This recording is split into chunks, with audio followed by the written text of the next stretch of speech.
Welcome to my channel, Learn and Earn, to live your life on your own terms.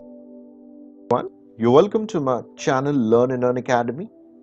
And today in this video, we are going to talk about part 3 of the book summary of Indian Polity by M. Laxmikant. It's an 8-part video series lessons which will talk about the book in detail. It's in written notes format.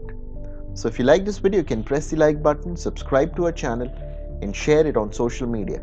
So let us start with part 3 of the book summary of Indian Polity by M. Laxmikant. So let's talk about the part 3 of the video series, President. Now Union Executive consists of President, Vice President, Prime Minister, Council of Ministers and Attorney General of India. Now President is the head of Indian state or Union Executive. Now, how is the President of India elected? According to the Constitution, the President of India is elected by an electoral college through proportional representation by means of single transferable vote. Now, electoral college consists of elected members of both the houses of parliament plus elected members of legislative assemblies of the states plus elected members of legislative assemblies of Union Territory of Delhi and Pondicherry. Since the president represents the entire nation in this election, in order to maintain a balance between the center and the state within Indian federal system, value of vote is calculated as following. So value of vote of one MLA is calculated by dividing the total population by total number of elected members in the state legislative assembly into 1 by 1000. Now, how is the value of vote of a member of parliament decided? Total value of votes of all the MLAs of the state divided by total number of elected members of the parliament.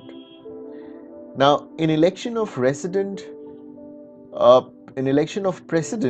to win a candidate has to get the vote of at least up to the quota, which is calculated as, this is the minimum number of quota, which is total number of valid votes polled divided by number of posts plus 1, and the whole is added with plus 1. So what is the qualification for a person to become the President of India? Now, first an important qualification is he must be a citizen of India. He must have completed 35 years of age. He must have qualification to become member of Lok Sabha. He must not hold any office of profit. Nomination of a candidate for election of president must be subscribed by at least 50 electors and 50 as seconders. Every candidate have to make security deposit of 15,000 in RBI. Security deposit liable to be forfeited in the case the candidate fails to secure 1/6 of the votes polled. The oath of president is administered by Chief Justice of India, in its absence the senior most judge of the Supreme Court available. Now, what is the condition of president office? He should not be a member of either house of the parliament or a house of state legislature. He should not hold any office of profit. President is entitled to a number of privileges and immunities. He enjoys personal immunity from legal liability for his official acts. During his term of office, he is immune from any criminal proceeding, even in respect of personal acts. He cannot be arrested or imprisoned. However, after giving 2 months of notice, civil proceedings can be instituted against him. Now let's talk about what happens in case the office of president is vacant. Now, on the expiry of his tenure of 5 years, vacancy can happen by his resignation, by his death, on his removal by the process of impeachment. Now, if office is vacant by resignation, death or removal, the election to fill the vacancy must be held within 6 months. In case of vacancies, the Vice President act as a President, and in absence of Vice President, Chief Justice of India or senior most judge act as a President. Now let's talk about the process of impeachment of a president. Now this has never happened in the history of Indian political democracy. But still, Constitution has provisions for this as well. Now president can be removed from office by a process of impeachment for violation of the Constitution, for violation of the Constitution. An impeachment is quasi-judicial procedure in the parliament. The impeachment charges can be initiated by either house of parliament. These charges must be signed by not less than one-fourth of the total members of the house. 14 days prior notice must be given to the president before initiating the impeachment. After the resolution is passed by the majority of two-thirds of total members of that, it is sent to the other house, which investigates the charges. If other houses also sustain charges and pass resolution by two-thirds of majority, the president stands removed.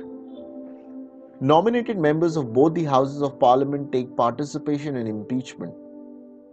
Elected members plus nominated members of state legislatures do not participate. Now, what are the power and functions of the president? First is the executive powers. Now, all executive actions of government are formally taken in his name. He appoints Prime Minister and other ministers. He appoints Attorney General of India, Comptroller and Auditor General, Chief Election Commissioner, Chairman and member of UPSC, Governor of States and Chairman and members of Finance Commission. He can seek information relating to administration of affairs and proposal for legislation from Prime Minister. He can appoint a commission to investigate into the conditions of scheduled caste, scheduled tribe and other backward classes. He can appoint an interstate council to promote center-state and interstate cooperation. He directly administers the union territory through administrators appointed by him. He can declare any area as scheduled areas and has powers with respect to the administration of scheduled area and tribal areas. Legislative powers. He can summon or prorogue the parliament and dissolve the Lok Sabha. He can also summon joint sitting of both the houses. Some of the bill requires prior permission of president for introduction in the parliament. Money bill, bill for creation of new states. He can nominate 12 members to Rajya Sabha and 2 Anglo-Indian members to Lok Sabha. He can address the parliament at commencement of the first session after each general election in the first session of each year. He can promulgate ordinances when parliament is not in session. He lays the report of Comptroller, Auditor General, UPSC, Finance Commission and Budget before the Parliament. Now, what are the diplomatic powers enjoyed by the President of India? International treaties and agreements are negotiated and concluded on behalf of President. However, there are subjects for the approval of the Parliament. What are the military powers of President? Now, he is the Supreme Commander of the Defence Forces of India. He appoints the Chief of Army, the Navy and the Air Force. He can declare war and conclude peace subject to approval of the Parliament. Emergency powers. It is already discussed in Chapter 16, Article 352 to 360. Judicial powers. He can grant pardon, reprieve, respite and other remission of punishment or commute the sentence of any person if it is given under a court-martial for an offence against union law and death sentence. Now, what do you mean by pardon? Now, it means to set the offender free from sentence and the conviction or absolve him completely. Commutation. It means substitution of one form of punishment for a lighter form. For example, death sentence to lifetime imprisonment. Remission. It implies reducing the period of sentence without changing its character. For example, 10 years imprisonment can be remitted to 5 years. Respite. It means awarding a lesser punishment in place of originally awarded due to special facts, for example, physical disability or pregnant women. Reprieve. It means temporary suspension of sentence, especially death sentence. Now, what are some of the important financial powers? First, money bill can be introduced in the parliament only with his prior recommendation. He causes to be laid before the parliament the annual financial statement, that is the union budget. He can make advances out of the contingency fund of India to meet any unforeseen expenditure. He constitutes a finance commission after every 5 years. No demand for grant can be made except on his recommendation. Now let's talk about some of the ordinance making power of the president, which comes under Article 123. Now, this article empowers the president to promulgate ordinances during the recess of parliament. He can promulgate ordinances only when both the houses of parliament are not in session or when either house of parliament is not in session. He can make ordinances only when he is satisfied that the circumstances exist that render it necessary for him to take immediate action. An ordinance can be issued only on these subjects on which Parliament can make law. An ordinance is subject to some constitutional limitations as an act of Parliament. The ordinance ceases to operate on the expiry of 6 weeks from the reassembly of the Parliament. President can withdraw ordinance at any time on the advice of Council of Ministers headed by Prime Minister. Now let's talk about a very important right which the President enjoys, which is called veto power. Now when a bill is presented to the President for his assent, for his approval, he has 3 alternatives, which is defined in Article 111. So what are the 3 alternatives? First, to give his assent, that is to give his permission, to give his yes to the bill, or withheld his assent to the bill, or he may return the bill except money bill and constitutional amendment bill. These 2 bills cannot be returned, they have to be passed anyhow. So the third option is he may return the bill for reconsideration of parliament if it is not money bill and constitutional amendment bill. Now the object of conferring this power on the president is twofold. First, to prevent hasty and ill-considered legislation by the parliament, to prevent a legislation which may be unconstitutional. Now what is absolute veto? Now if a bill is rejected by the president which is paused by the parliament, it is called absolute veto. In this case, there is death of bill. However, president can exercise absolute veto only on the following types of bills. First, a private member bill. Second, with respect to the government bills when cabinet resigns. Third, state bill reserved for governor for consideration of the president. Now what is suspensive veto? Now president exercises this veto when he returns a bill for reconsideration of parliament to the originating house once. This is called suspensive veto. However, if the bill is passed again by the parliament with or without amendment and again presented to the president, it is obligatory for the president to give his assent to the bill. Now, not in case of money bill and constitution amendment bill. These are the 2 exceptions. Now, what is pocket veto? Now, in this case, the president neither ratifies nor rejects nor returns the bill, but simply keeps the bill pending for an indefinite period. This power of president not to take any action, either positive or negative, is called pocket veto. No pocket veto in respect of constitution amendment bill can be done. So this is also a veto power which the President of India has. Now, let's talk about parliamentary forums, which forms an important part of parliamentary democracy in our country. Now, the first parliamentary forum on water conservation and management was constituted in the year 2005. At present, there are 6 parliamentary forums. First, Forum on Water Conservation and Management. Second, Forum on Youth 2006, Forum on Children 2006, Forum on Population and Public Health 2006, Forum on Global Warming and Climate Change 2008, and Forum on Disaster Management 2011. So, what is the composition of these forums? Now, Speaker of the Lok Sabha is the president of all the forums except the Forum on Population and Public Health, wherein the chairman of Raj Sabha is the president and speaker is the co-president.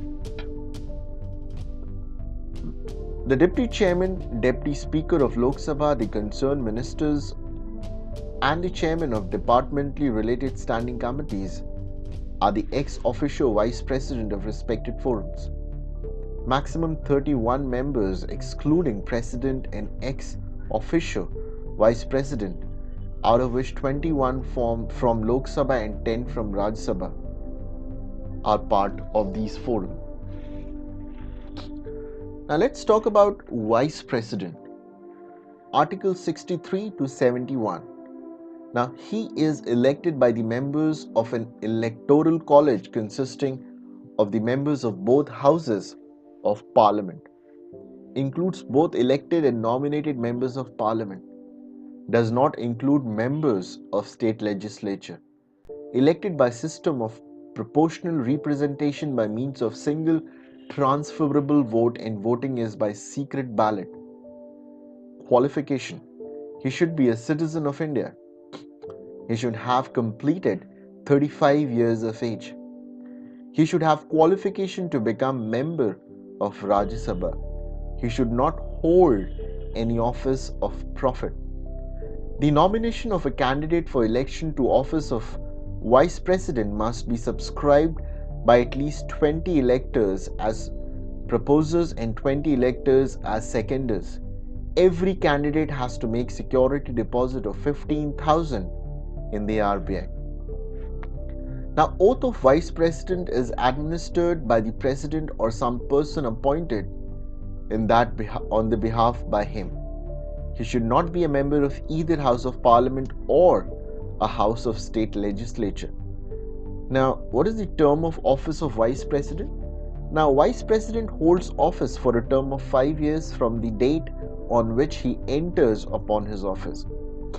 He can be removed by a resolution of Rajya Sabha by an absolute majority, that is, majority of actual total strength of House, and agreed by the Lok Sabha, that is, simple majority. No such resolution can be moved unless at least 14 days advance notice has been given. Now, he may be elected for any number of terms in case of Vice President. Now, what happens if there is a vacancy in the post of Vice President? On the expiry of his tenure of 5 years, by his resignation, on his removal, by his death, declared disqualified by Supreme Court. Now, all doubts and disputes in connection with election of Vice President are inquired into and decided by the Supreme Court, whose decision is final. Now, what are the powers and functions of the Vice President? Now, he acts as ex officio chairman of Rajya Sabha. In this capacity, powers and functions are similar to those of Speaker of Lok Sabha. He acts as President when a vacancy occurs in the office of President due to his resignation, removal, death, or otherwise. He can act as President only for a maximum period of 6 months. While acting as President, Vice President does not perform the duties of office of the Chairman of Rajya Sabha. Now, what are the emoluments? Emolument means what are the benefits, salary which the person who becomes the vice president gets. Now, Constitution has not fixed any emoluments for vice president in that capacity. He draws his regular salary in his capacity as the ex officio chairman of the Rajya Sabha. When acting as president, he is entitled to salary and allowances of the president. Now let's talk about other important constitutional posts in our constitution, which is for the prime minister. Article 74, 75, 77 and 78. These are the articles which define the powers of prime minister and how the prime minister is elected. Now let's talk about Article 75. It says that the prime minister shall be appointed by the president. President has to appoint the leader of majority party in the Lok Sabha as prime minister. When no party has clear majority in Lok Sabha, then the president may exercise his personal discretion in the selection and appointment. In such situation, president usually appoints leader of the largest party or coalition in the Lok Sabha as the prime minister and asks him to seek vote of confidence in the house within a month. There is also one more situation when president may have to exercise his judgment in selection and appointment of prime minister, that is when prime minister dies suddenly and there is no obvious successor. However, if on the death of an incumbent prime minister the ruling party elects a new leader, the president has no choice but to appoint him as the prime minister. A person who is not a member of either house of the parliament can be appointed as prime minister for 6 months, within which he should become a member of either house of the parliament.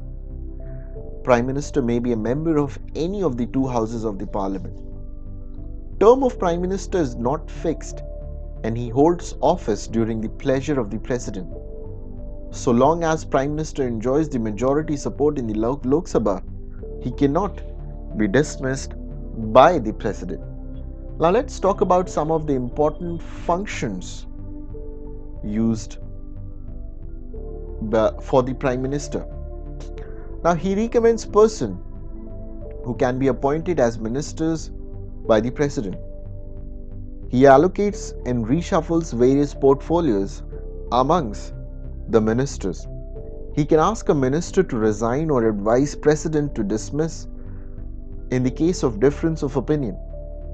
He presides over the meeting of council of ministers and influences its decision.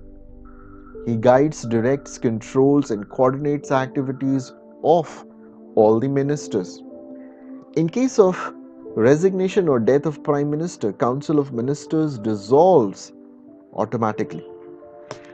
Duty of prime minister to communicate to president all decision of cabinet ministers relating to administration of the office affairs of the union. Furnish information as the president may call. He also advises president with regard to appointment of important officials like Attorney General of India, Comptroller, Auditor General and Chairman of UPSC, etc. He advises president with regard to summoning and proroguing of sessions of the parliament. He announces government policies on the floor of the house. Now let's talk about the constitutional duties of prime minister, which comes under Article 78. Now to communicate to president all decisions of cabinet of ministers relating to administration and proposal of legislation. Furnish information relating to administration of affairs of the union and legislation proposals as president may call. If president so requires to submit for the consideration of the council of ministers any matter on which a decision has been taken by the minister but not considered by the council. Now let's talk about Central Council of Ministers. Article 74. Now Council of Ministers to aid and advise President. There shall be a Council of Ministers with the Prime Minister as the head to aid and advise the President, who shall in the exercise of his functions act in accordance with such advice. Advice by ministers not be inquired into by any court. Article 75, other provisions as to ministers. Prime Minister shall be appointed by the President and other members on the advice of Prime Minister. The total number of ministers, including Prime Minister, in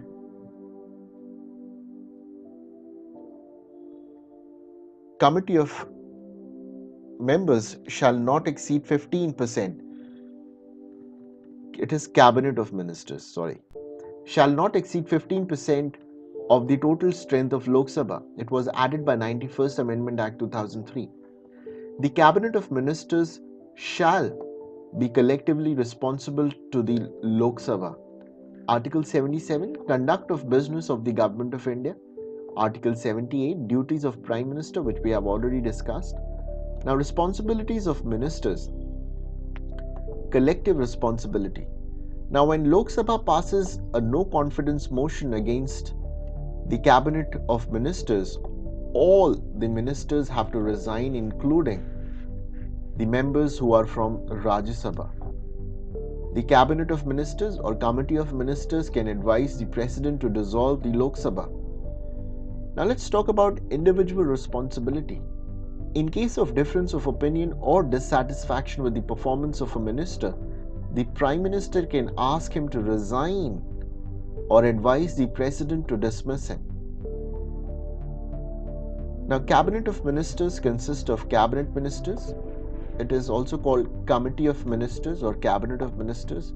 Cabinet Ministers, Minister of State, and Deputy Ministers.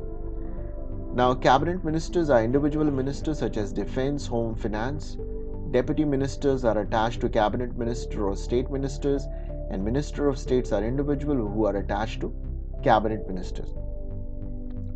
Now, Cabinet, we will discuss this later. Let's talk about Cabinet Committees. Now, what are the important features of Cabinet Committees? Now, they are extra constitutional and not mentioned in the Constitution. They are of two types, ad hoc and standing Cabinet Committee. Now, it is set up by the Prime Minister according to the situation. Membership varies from 3 to 8.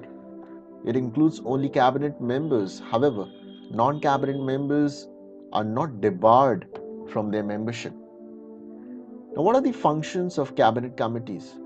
Political Affair Committees deals with all the policy matters, domestic and foreign affairs, which is the most powerful function of Cabinet Ministers. Economic Affairs Committee directs and coordinates the government activities in economic spheres. Appointment Committee decides all the higher level appointments like Central Secretariat, etc. Parliamentary Affair Committee looks after the progress of government business and Parliament. Now, first three committees are Economic Affairs, Appointment Committee. They are headed by the Prime Minister. They are chaired by Prime Minister, and last one by Home Minister. Now, you must read Administrative Reform Commission recommendation on a group of ministers, which is again on page 21.3. We will also discuss this in detail. Now, let's talk about Supreme Court, which is from Article 124 to 147. Now, organization of Supreme Court. At present, the Supreme Court consists of 31 judges, 1 Chief Justice of India, and 30 other judges. Originally, the strength of Supreme Court was 8, 1 Chief Justice and 7 other judges. Now, how are the judges of Supreme Court appointed?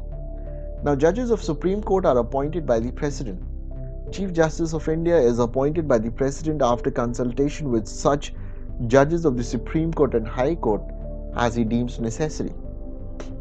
Other judges are appointed after consultation with Chief Justice of India and such other judges of Supreme Court and High Court as he deems necessary. Consultation with Chief Justice of India is obligatory in appointment of judges other than Chief Justice. Now, what are the qualifications of judges? He must be citizen of India. He should have been judge of a high court for 5 years. He should have been advocate of high court for 10 years.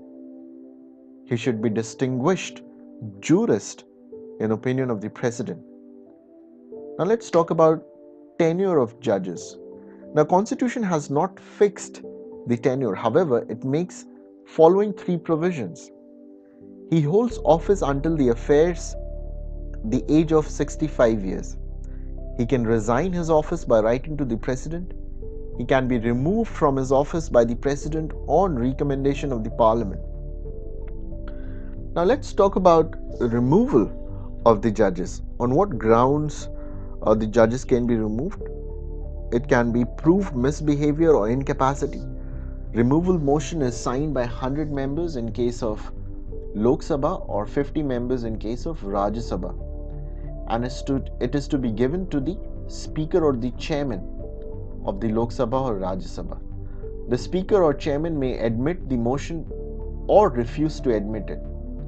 If it is admitted, speaker is to constitute a 3-member committee to investigate the charge. Now, committee should consist of Chief Justice of India or a judge of Supreme Court, Chief Justice of High Court, and a distinguished jurist. If committee finds the judge to be guilty of misbehavior or suffering from incapacity, the House can take up the consideration of the motion. After the motion is passed by each House of the Parliament by special majority, an address is presented to the President for the removal of the judge. Now let's talk about acting Chief Justice. Now, President can appoint a judge of Supreme Court as an acting Chief Justice of India when office of Chief Justice of India is vacant, Chief Justice of India is temporarily absent, or Chief Justice is unable to perform the duties of his office. Now let's talk about independence of Supreme Court. Now, Supreme Court in India is supreme and is independent. How can we say that Supreme Court is independent? By the mode of appointment, by fixed service conditions, security of the tenure, expenditure charge on the consolidated fund, conduct of judges cannot be discussed, ban on practice after retirement, power to punish for its contempt, freedom to appoint its staff, and separation from executive. Now, what are the powers and jurisdiction of Supreme Court? Let's talk about the original jurisdiction. All the cases of federal nature, that is, any dispute between the center and state. Second, center and any state. Third, state on one side and one or more states on the other. Between two or more states can be settled only in Supreme Court.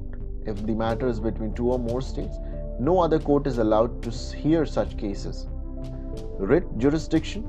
The Supreme Court is empowered to issue writs including habeas corpus, mandamus, prohibition, quo warranto, certiorari for the enforcement of fundamental rights. We have already discussed that in the part 2 of the video series. You can go and read through that. Now, what is appellate jurisdiction? A person can move to Supreme Court against following cases: constitutional matters, civil matters, criminal matters, and special leave. Now, what do you mean by advisory jurisdiction? Article 143 authorizes the President to seek opinion of Supreme Court in 2 categories. First, on any question of the law or fact of public importance which has arisen or likely to arise. On any dispute arising out of pre-constitutional treaty, agreement, engagement, etc. Supreme Court may tender or may refuse to tender its opinion to President in the first case. But in second case, the Supreme Court must tender its opinion to the President. Court of record. Now, because whatever decisions it takes in the cases becomes record and can be cited in other similar cases. So once the Supreme Court gives a decision, it can be used as a precedent and it can be cited in different judicial matters. Now, what do you mean by judicial review? It is the power of Supreme Court to examine the constitutionality of the legislative enactments and executive orders of both central and state government.